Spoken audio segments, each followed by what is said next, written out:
when you go in the industry, actually plenty of jobs are never ever published.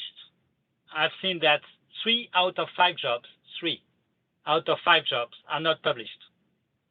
So if you're looking to get there, I mean, networking is the only way you can get this kind of job. And I'm coming here today because in my company, I'm coaching people on how to network for their career.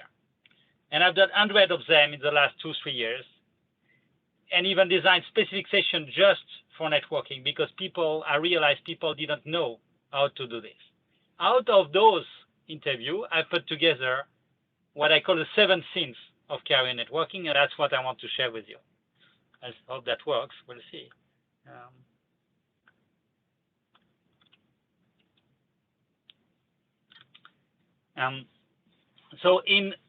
That's what I was telling you about the scores. And when we talk career networking, I need to take a step back here because it's not about more contacts or favoritism or a way to secure a job. It's really about learning about opportunities, smelling the place, understand the real needs. Once you get that, career networking is very different. The first thing that I see people is people tell me I can't succeed by myself. I actually don't need networking. I mean, I'm a hard worker. I can do it.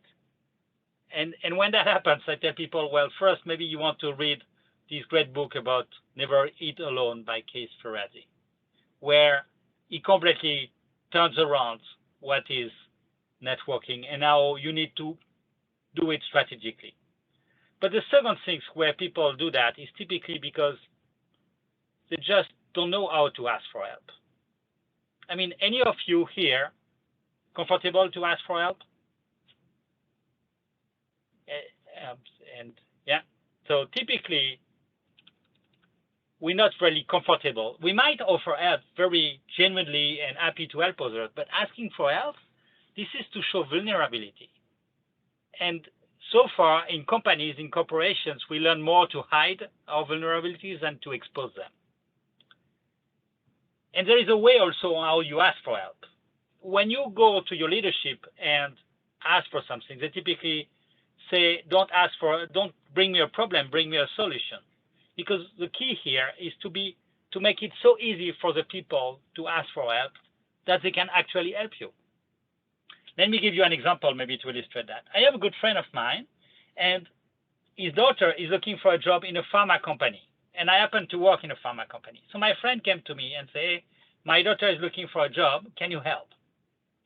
And when he's doing that, even if he's a great friend and I'm very close, it's a lot of work for me. I need to understand what his daughter is doing, what did she study, what does she want, what kind of opportunities there are. I mean, it's endless. And all the work is on my shoulder now.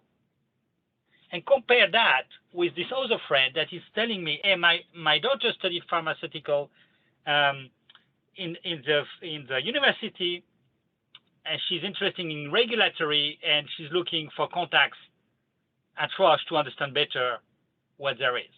I mean, okay, that I can do. That looks very easy. All I have to do is check, okay, do I know anybody, not in my company, not in the pharma world, but just in the regulatory part, which is much more targeted. At least there was some homework, and for me, as someone that's ready to help, so much easier. So that's a sin number one. People think they can succeed by themselves, and they don't know how to ask for help. The second thing that I see is people tell me, I have no value to bring. Why will someone high up take the time to connect with me? And here I tell people to, if you never did that, and I don't know if you're familiar with Walk Out Loud. Anybody here knows that? No? Okay. So Walk Out Loud is a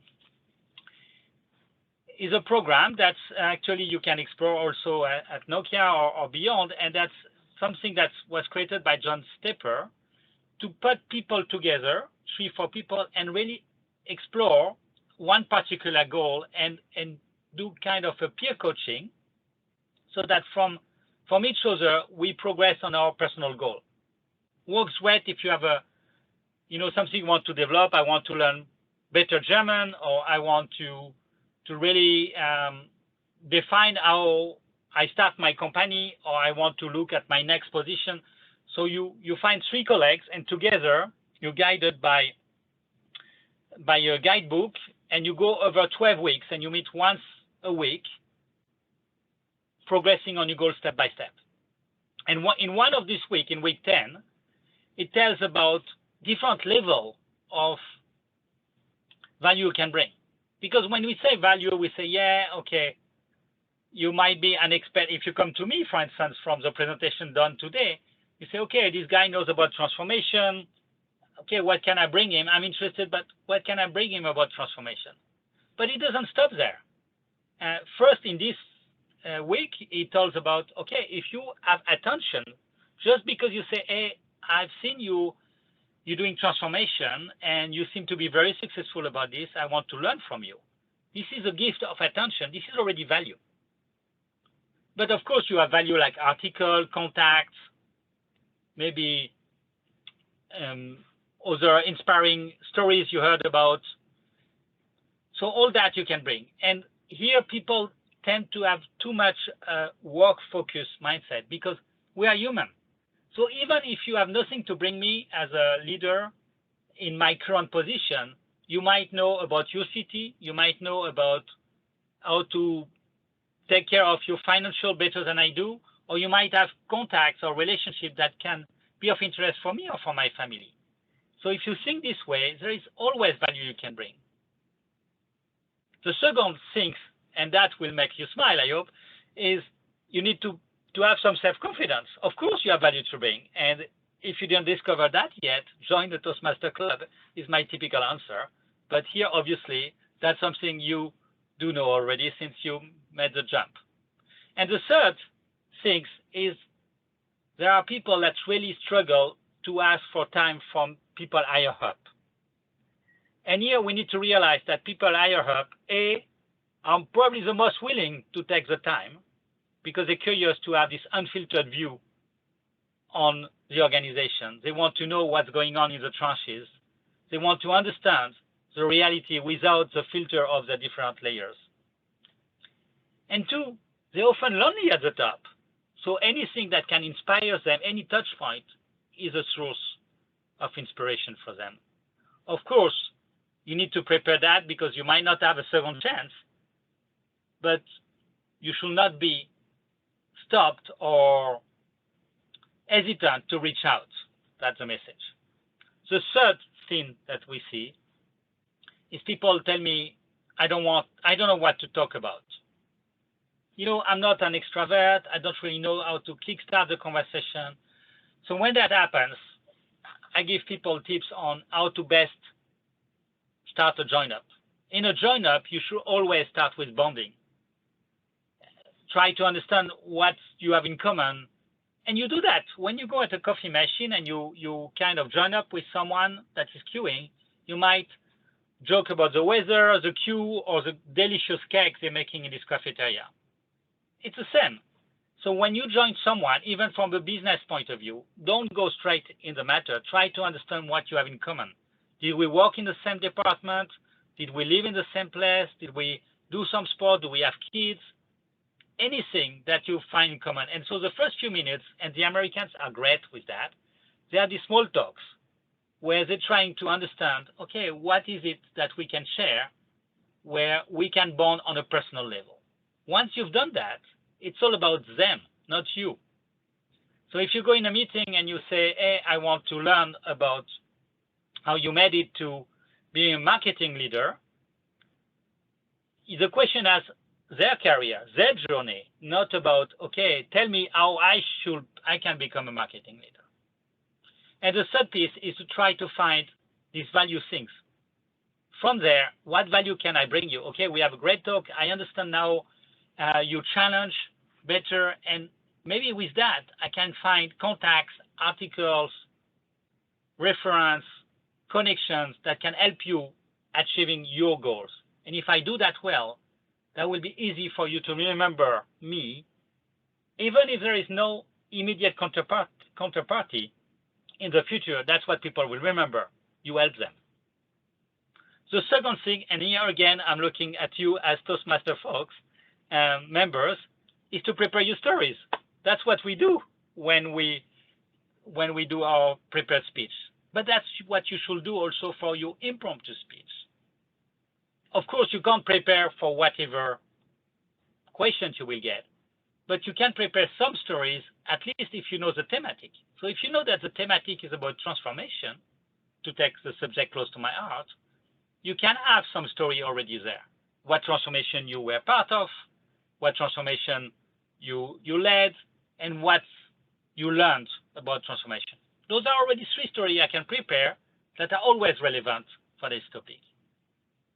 So if you go to meet someone, again, on a marketing, that is a marketing leader, and you want to learn about their career, you want to research what makes a great marketing leader, and you already have your point of view. And then if you really had no time to prepare, also as a Toastmaster, you will know that rehearsal is a key. Then talk about your passion. Talk about what excites you those days, what training you attended. Hey, I've been in an educational session and I learned these 7 things about networking, and I died to share about this, right? And here you have just there a great conversation starter. I had once someone in a coaching session that was telling me, yeah, I'm too junior in the organization. I cannot obviously bring you anything. I'm saying, yes, but 2 minutes ago, you just told me that during this pandemic, you became a master in Zoom. And you telling me in the same 5 minutes that you have nothing to bring me? Obviously, there is something wrong here. What you learn at Toastmaster can be a great thing you can talk about. The scene number 4 is people don't know who to talk to. And that's especially difficult when you are in a virtual settings, because here you need to be much more targeted. The key here is to monitor the online conversation. So if you're interested in marketing and becoming a marketing director, you can check, what are the discussion about this. So you can already find, okay, there is a marketing director here at Nokia. I can reach out to this person, and from there you can get names of people you can reach out to. You can also, after each person you met, ask for suggestion. Okay, this was a great conversation. Who else should I talk to in your mind to learn more about how to become a great marketer? And then if you're looking to network within the company, because that obviously applies for a job within the company, then you have typically address book, organization chart, and you just need to look at them, maybe internal websites.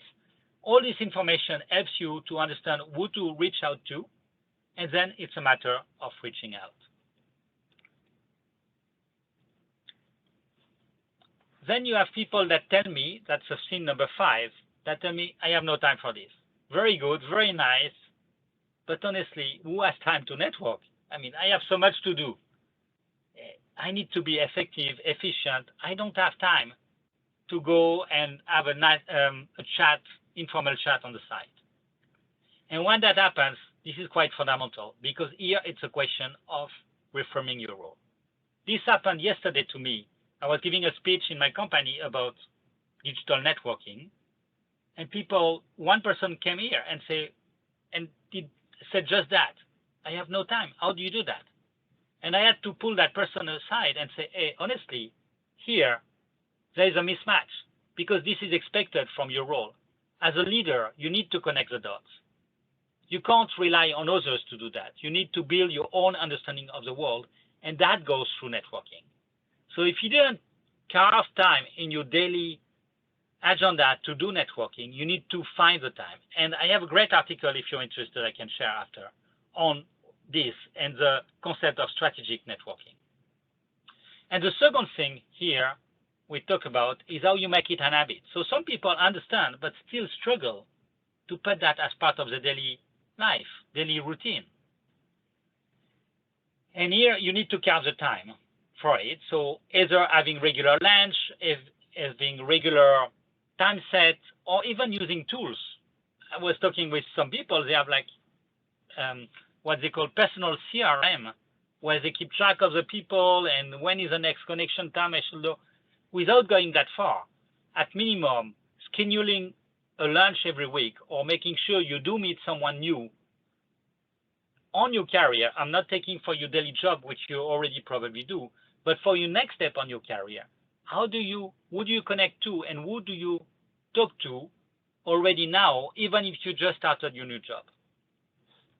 And I'm sorry, I need to go back and forth with my screen. The sixth challenge that we have is that people don't want to share about themselves. And here we might have something on the vulnerability. That's a point I shared earlier, where if you want to connect with someone, you need to share a bit about yourself. And some people are really not comfortable with that. If I go and explore what will be the career of a great marketer, somehow it indicates that I'm looking for my next job or my next opportunity. And if I'm not in marketing, that might raise questions. We understand that.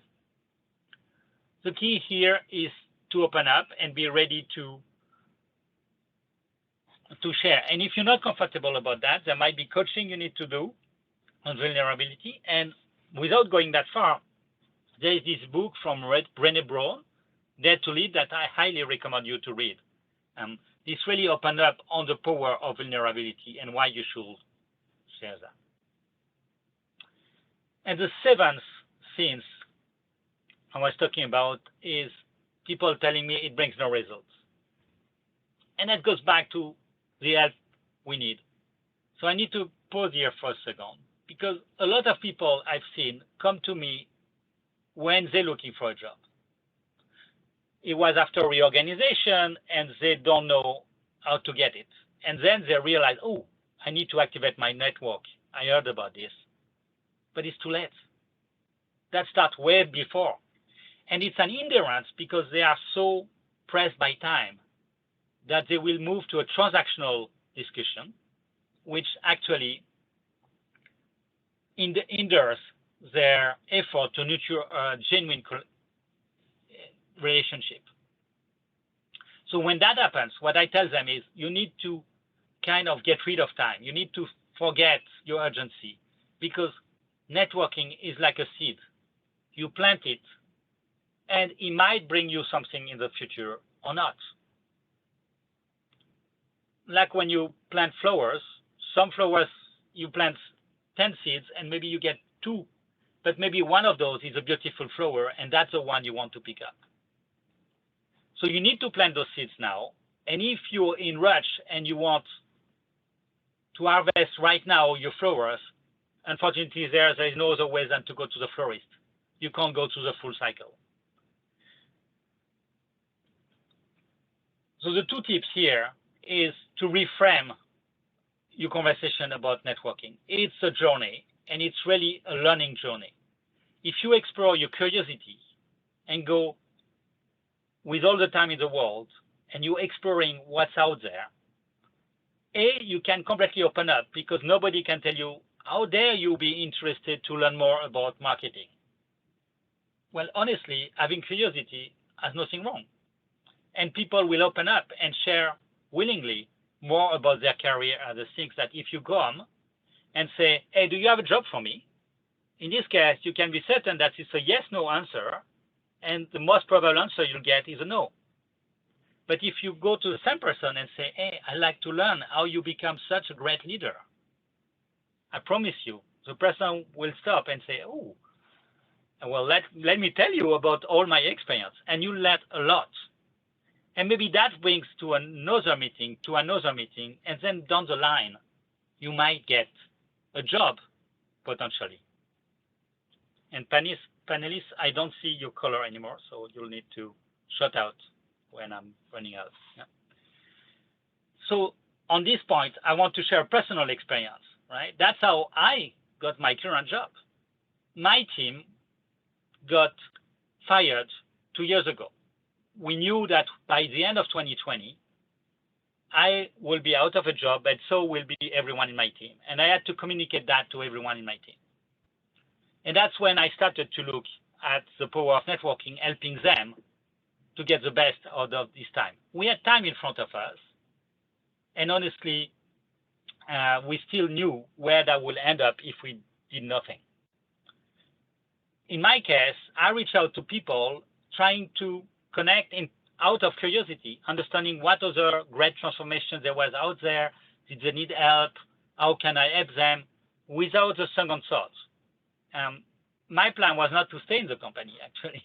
My plan was to see, okay, during that time, can I still help someone? And through that, I connected with some people. And months later, they had a need for someone that could help them manage a change.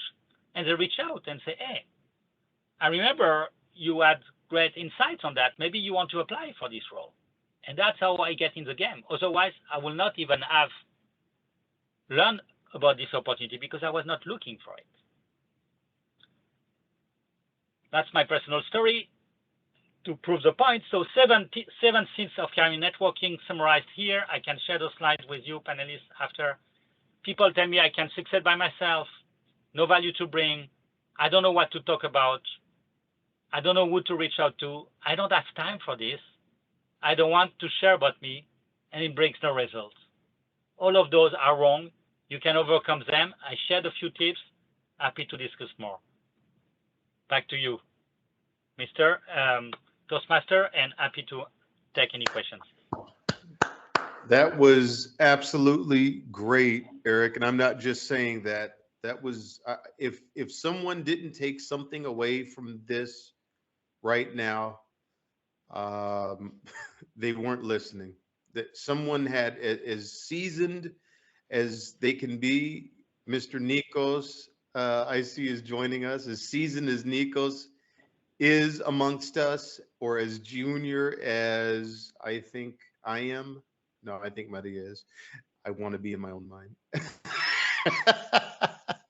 Someone got something. I absolutely love it. Time, vulnerability, curiosity, connection, all are amazing points that we could definitely take away. So let's give Eric one more round of applause, a thank you. This is our thank you, a round of applause. Any questions? Anyone have a couple of questions for Eric? I see in Maria's left eye. Okay. Yes. Good. So Eric, my question is, what was the trigger for you that you realized that, you know what, networking is the key to succeed? I mean, what makes you so passionate about this topic? How you came to this realization? So there might be two, actually, Maria. One, I had with a dear friend of mine, and we realized that a lot of job seekers didn't know how to leverage networking. And in Switzerland, where I live, it's a key point, because you can't. A lot of jobs are not on the market. So with that we spend more time to explore and what that means and try to conceptualize how do we do it. And there was plenty of already document, like books already published and so on, but we try to study that and make sense of this. That's one trigger. The second trigger is I was doing this career coaching in my company for the last 3 years, and the point of networking kept coming back. It looked like people had worked in the company for 15 years and didn't know who to reach out to. And the two connected. Does that answer? We have time for one more question, please. Pantelis?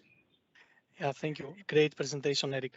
Now, in case that you are a leader of a team, as you were, do you see that some of these hints could be used so that you network with your team, or maybe if you are a higher leader, the team of your team, and that might increase actually and give other benefits, like connect with the people.